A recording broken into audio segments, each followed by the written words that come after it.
हैदराबाद के सीताफल मंडी इलाके की बस्ती में मुकीम आदिवासी पीवीटीजीज के लिए खसूसी पैकेज मुख्तस करने का मुतालबा किया गया।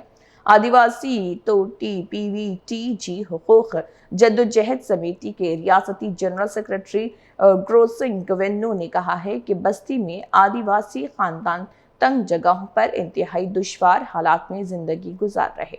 उन्होंने हर खानदान के लिए 10 लाख रुपए की लागत से पक्के मकानात और खानदानों की तरक्की के लिए 5 लाख रुपए की खसूसी माली इमदाद देने का मुतालबा किया है।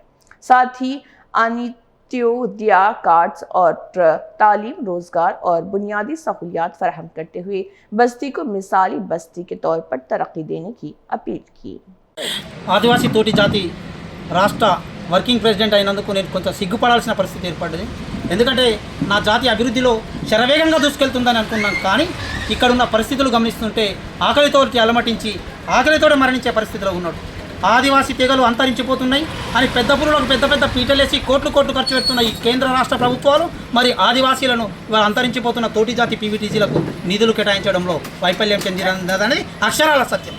ఇవాళ గల్లీ గుండె గుడిసె బాధకంగా ఈ గల్లీని సందర్శించడానికి విచ్చేసినప్పుడు కన్నీళ్ళే స్వాగతిస్తున్నాయి తప్ప పన్నీరు ఎక్కడ మాకు కనిపించడం లేదు.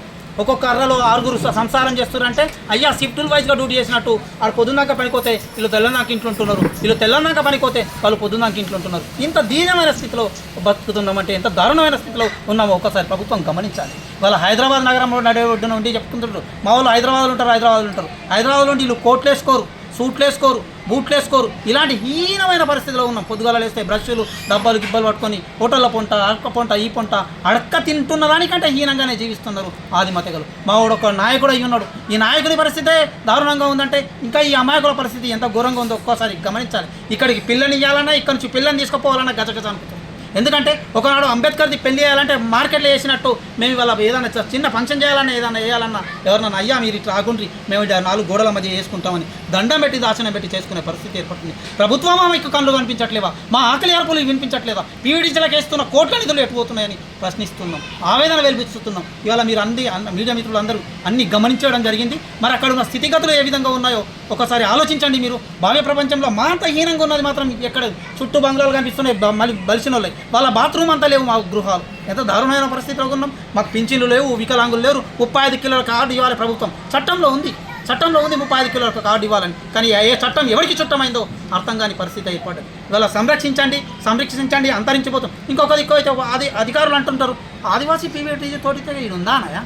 లేనప్పుడు ఇంత పెద్ద మా రేషన్ కార్డులు ఎందుకు, మరి మా ఓట్లు ఎందుకు అని ప్రభుత్వాన్ని అడుగుతున్నాం. అంటే ఓట్లప్పుడు మేము ఎవడైనా నాయకులారా విన్నారా, విరమగే మెరగక పన్నారా, అధికారం ఓట్లప్పుడు ఎవడైనా గుర్తొస్తున్నారా అనే సామెత మా మీద ప్రయోగిస్తున్నారే తప్ప మా ఆకలి అడుకడుపు నింపే ప్రణాళికబద్ధమైన పనులు మాత్రం ప్రభుత్వం చేయడం లేదు. ఇప్పుడు కాంగ్రెస్ మీద కొంత నమ్మకం ఏర్పడుతుంది. ఎందుకంటే నూతనంగా ఉన్నావు కనుక ఏదో చేద్దామనే ఆలోచన ఉన్నాయి. గట్టి సంకల్పంతో ప్రతి గృహాన్ని సందర్శించి ఇప్పుడు బతకడానికి మాకు పైసలు కావాలి, నువ్వేదో ఇక్కడ ఇల్లు కట్టి ఏదో చేసి ఇప్పుడు నువ్వు చేయలేవు కనుక ఫస్ట్ బతకడానికి మాకు కావాల్సిన వనరులను ఏర్పాటు చేస్తూ మా గృహాలను నిర్మించి ఇవ్వాలి. ఇంకా పక్కకు ఇంకో గల్లీ ఉంది. ఆ గల్లీలో అయితే ఒక్కొక్క బాత్రూమ్ అంతా సైజుతోటే, కాకపోతే ఆ బంగ్లా పొడవుగా నిర్మించడం జరిగింది. వాళ్ళు నీళ్లు తాగాలన్నా ఆకలి అలమటించాలి ఎంత దారుణమో, ఒక నిండు గర్భిని ఆ మెట్లెక్కి తీయాలన్నా కూడా దారుణమైన పరిస్థితిలో ఉంది. ప్రభుత్వం గృహ నిర్మాణ శాఖ ఇందిరమ్మ ఇండ్లు ఇస్తుంది. నిన్న స్వతంత్ర సంబరాలల్లో ఆనాడు ఎట్లుండే ఈనాడు ఎట్లుండే, మరి ఈనాడు నాడు నేడు తరతరాల నుంచి ఇదే పరిస్థితిలో ఉన్నాం కనుక మేము ప్రశ్నిస్తున్నాం, ఆవేదన వెలిపిస్తున్నాం కనుక మా యొక్క అవసరాలను తీర్చాలని